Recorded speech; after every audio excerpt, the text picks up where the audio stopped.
شما در حال مشاهده خونه تاریخی پیشوران هستید. قدمتش به اواخر قاجار یا اوایل پهلوی برمیگرده.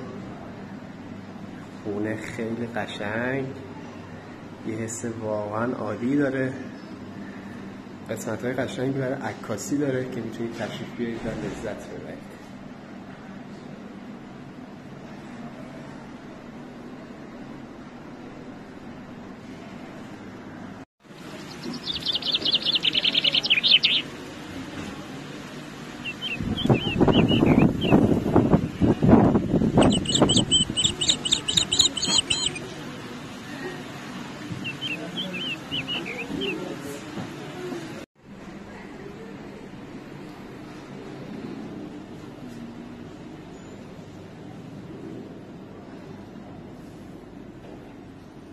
این هم یکی دیگه از اتاق‌های خونه تاریخی پیشوران هست.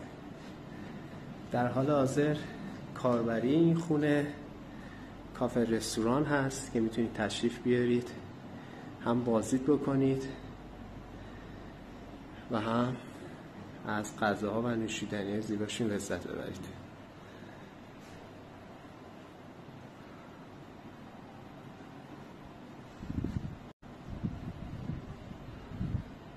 و سقف زیبایی داره این خونه، چوبی هستش. حتی این اتاق چوبی هست،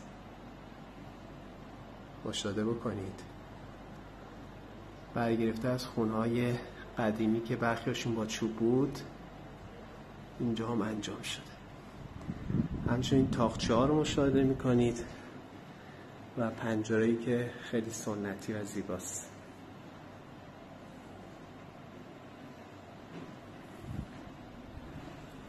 و از پنجره شما میتونید حیاط رو مشاهده بکنید.